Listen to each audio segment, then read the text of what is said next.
Hello বন্ধুরা, welcome to S স্টোরিতে তোমাদেরকে স্বাগত। আমি সুদীপ্তা তোমাদের সাথে সোহাগ জলের আবার পার্ট 3 নিয়ে চলে এসেছি। তো তোমাদেরকে আমি পার্ট 1 আর পার্ট 2 আমি ডেসক্রিপশনে লিঙ্ক দিয়ে দেবো, তোমরা গিয়ে দেখে নিও। তো বেশি কথা বলবো না, বেশি কথা না বলে গল্পের দিকে এগিয়ে যাব। তো শুরু করা যাক, লেটস স্টার্ট।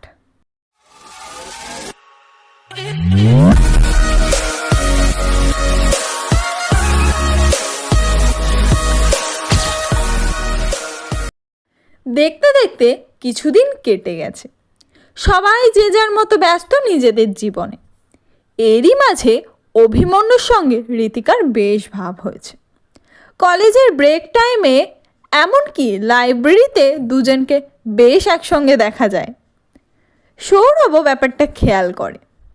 ঋতিকার সঙ্গে কোনো বিষয়ে কথা বলতে গেলে অভিমন্যুকে নিয়ে কথা উঠবেই, আর সৌরভ শুনেও কোনো প্রতিক্রিয়া করে না। কারণ দেরি হলেও সৌরভ বুঝতে পেরেছে ঋতিকা ধীরে ধীরে অভিমন্যুর প্রতি দুর্বল হয়ে পড়ছে। সৌরভ যখন বুঝতে পেরেছে তখন ওর খুব কষ্ট হয়েছিল, কিন্তু সব কষ্ট বুকে চেপে সবার সামনে হাসি মুখে রয়েছে। এই তো সেদিন ব্রেক টাইমে সৌরভ, ঋতিকা, নেহা তিনজনে ক্যান্টিনে বসে গল্প করছে আর খাচ্ছে। ঠিক সেই সময় অভিমন্যু ক্যান্টিনে ঢুকলো। ঋতিকা গল্প করতে করতেই বাইরের দিকে চোখ যেতেই দেখলো অভিমন্যু ঢুকছে। অভিমন্যুকে দেখতেই ঋতিকা হাত নাড়িয়ে ওকে ডাকলো, আর ঋতিকাকে হাত নাড়াতে দেখে অভিমন্যু হেসে ওদের কাছে যায়। ওদের কাছে গিয়ে অভিমন্যু হেসে বলল, হাই এভরিওয়ান, কেমন আছো তোমরা? নেহা বলল, ভালো আছি অভিদা, তুমি কেমন আছো? অভিমন্যু, আমিও ভালো আছি। তো তোমাদের আজ কোনো ক্লাস আছে আজকে? ঋতিকা, না না, আমাদের আর কোনো ক্লাস নেই। অভিমন্যু, তো আজকে সবাই মিলে কফি খেতে বা ঘুরতে যেতে পারি কোথাও? ঋতিকা, হ্যাঁ একদম, আমাদের কোনো প্রবলেম নেই, তাই না রফ? নেহা নেহা, হ্যাঁ আমার অসুবিধা নেই। কিন্তু এসবের মধ্যে সৌরভ কোনো কথা বলছে, ও চুপচাপ বসে আছে। সৌরভকে চুপ থাকতে দেখে ঋতিকা ওকে কাঁধে হাত দিয়ে ডেকে বলল, এই রফ, কি রে, কি হলো তোর?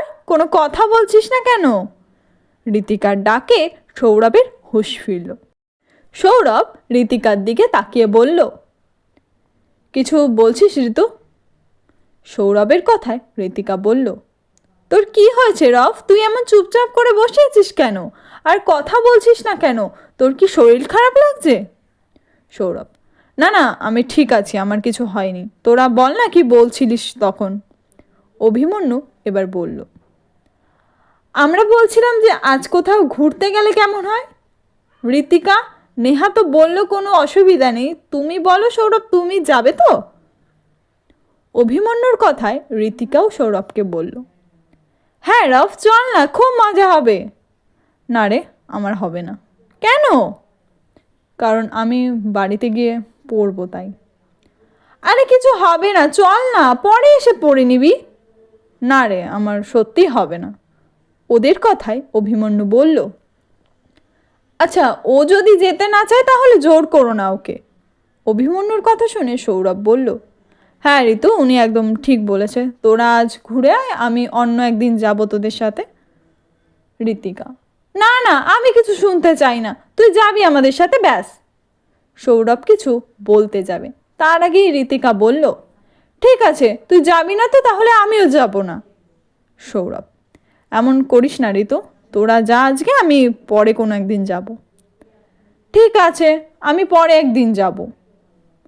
ওদের কথার মাঝেই নেহা বলল, তাহলে পরে একদিন যাই। অভিমন্যু, আচ্ছা তাহলে তাই হোক।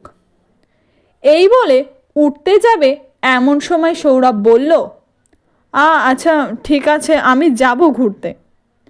সৌরভের কথায় ঋতিকা খুব খুশি হয়ে বলল, সত্যি রফ, তুই যাবি? যাব। আমি চাই না আমার জন্য তোদের আনন্দটা নষ্ট হোক। অভিমন্যু, এই তো সৌরভ বলে দিল যাবে, তাহলে পরে দেখা হচ্ছে, ঠিক আছে? ঋতিকা, এইভাবে সবাই কথা বলতে থাকলো, কিন্তু সৌরভ শুধু হ্যাঁ না এই বলছে, এছাড়া কোনো কথা বলছে না। যেমন কথা ছিল তেমনই সবাই বেরিয়ে পড়ল ঘুরতে। ঋতিকা তো বেশ মজায় খুশি সবার সঙ্গে ঘুরতে বেরিয়ে, ঠিক তেমন অন্যদিকে সৌরভ উদাসীন হয়ে আছে। সৌরভ কিছুতেই ঋতিকার সঙ্গে অভিমন্যুকে মেনে নিতে পারছে না। কোনো কিছু একটা হারানোর ভয় সৌরভের মন মস্তিষ্কে জড়িয়ে বসেছে। সবাই সবার মতো কথা বলেও একমাত্র সৌরভই সবার মধ্যে থেকেও যেন নেই। নানান ধরনের আড্ডা গল্প গুজব করতে করতেই ঋত্বিকারা এসে পৌঁছলো একটা শান্ত নিরিবিলিময় জায়গায়। শহর থেকে কিছুটা দূরে একটু শান্ত পরিবেশ, কিন্তু অনেকক্ষণ ধরে সৌরভকে চুপ থাকতে দেখে ঋতিকা বলল, কি রে রব, সত্যি করে বলতো তোর কি হয়েছে? আর সকাল থেকেই যেন তোকে কেমন লাগছে, তুই কথাও বলছিস না তেমন, আমাদের সাথে কি হয়েছে? সৌরভ, আরে কিছু হয়নি রে, আমি ঠিক আছি। সৌরভের কথায় ঋতিকা কিছু বলবে তার আগেই অভিমন্যু ওকে ডাক দিল। অভিমন্যু ডাকতেই সৌরভ ঋতিকাকে বলল, ওই দেখ তোর অভিমন্যু তোকে ডাকছে।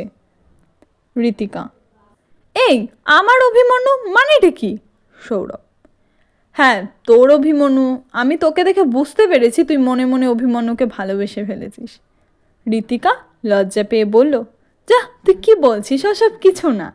সৌরভ, সত্যিই কি তাই? ঋতিকা তোতলিয়ে বলল, আমি যাই, অনেকক্ষণ ধরে ডাকছে।